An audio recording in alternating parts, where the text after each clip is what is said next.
Stop basing your marriage off of other people's marriage. Stop basing your marriage off of other people's marriage. What's going on, family? Hope and pray everybody's still doing well. As we out top, give the Most High all the honor, the glory, and definitely all praise and worship. Vito responds back to you, Marriage One. Marriage One. Thinking about your email here. You know, you got the worldly way of marriage, and then you got the biblical way.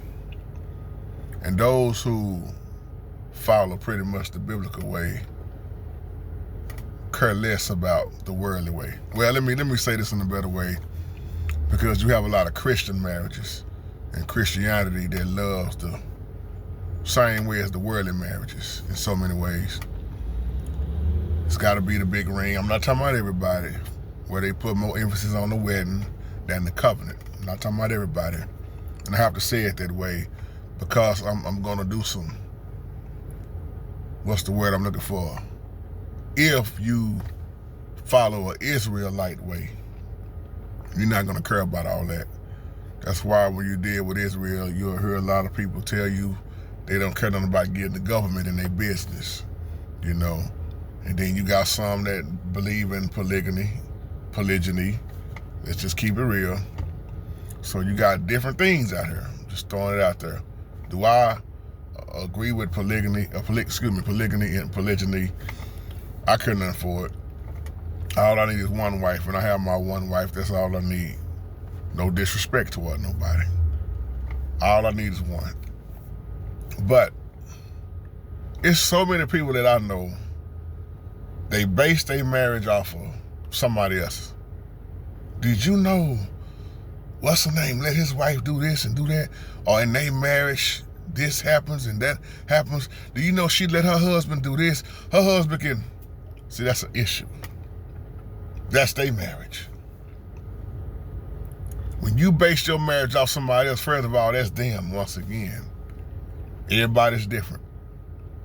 Some people ain't joined together by the Holy Spirit. See, what is that? Mark chapter 10 around verse 9 says what the Most High joined together, nobody can break up.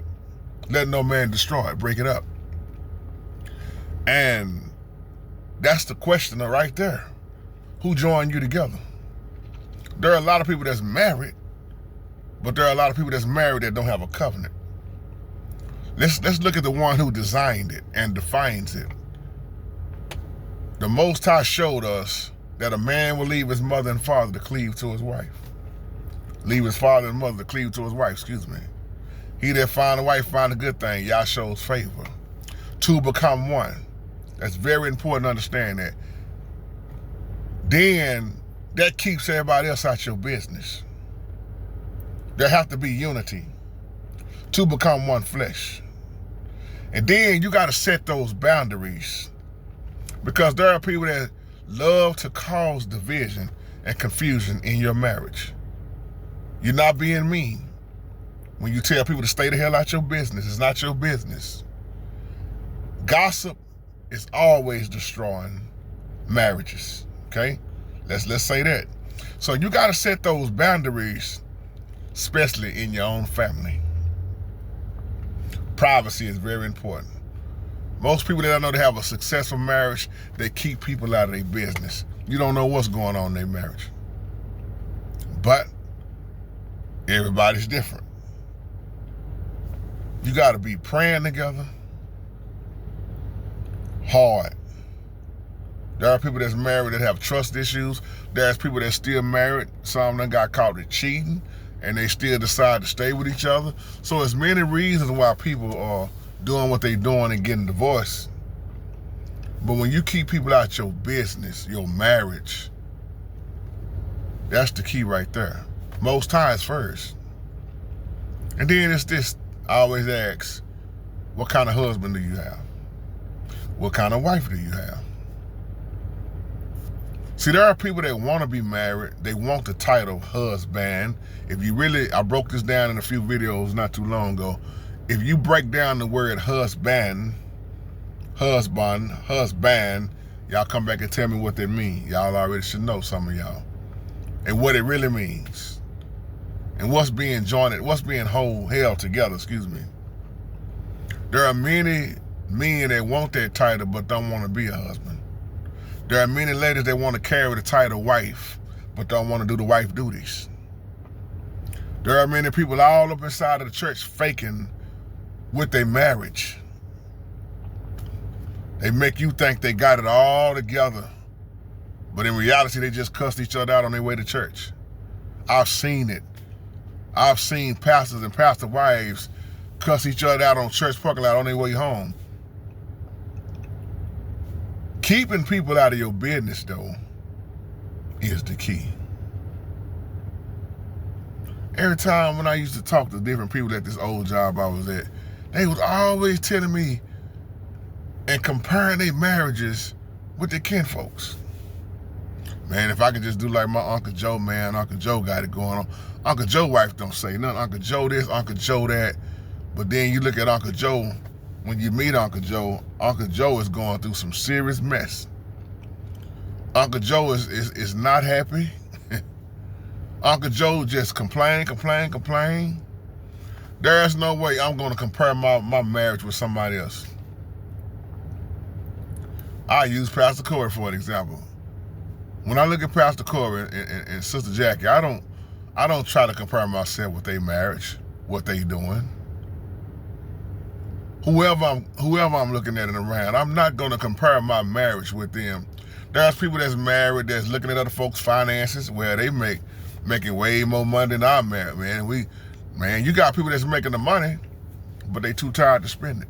Or they making the money and it's a big headache they come with it. And then I know people that's married that make way less money than the ones that got the money, and the ones that got the less money is the most happiest ones. They say stuff like, I don't care what we go through, we got each other still. Because see, I keep telling y'all, a successful marriage is a struggling marriage. Most people don't agree with that. When I say struggle, I'm talking about struggling when you know you got to keep praying. When you know you're getting hit hard in this life, but you struggle. Why do you say struggle, JT? Because first of all, it's a struggle with us against our own selves. Even if I was talking about marriage, you struggle with your own self. So just imagine you being married, joined with somebody else, but the woman that say, baby, we're going to get through this together. Or the husband that say, baby, we're going to get through this together. You hurt, I hurt. We in this together. I was listening to that comedian Earthquake just the other night, and Earthquake was talking about a homeless man who was struggling, and his wife was also homeless. He said that's a bad wife to go through a struggle and live on the street with her husband and say we still together. We homeless, but we still together. He was making a joke, but I thought about that. I said, man, because now these women will leave you if you ain't got a job. I ain't say all women, but a lot of women will leave you when you get laid off. Brother, what you gonna do? Well, you'll figure it out. Well, I gotta keep shopping.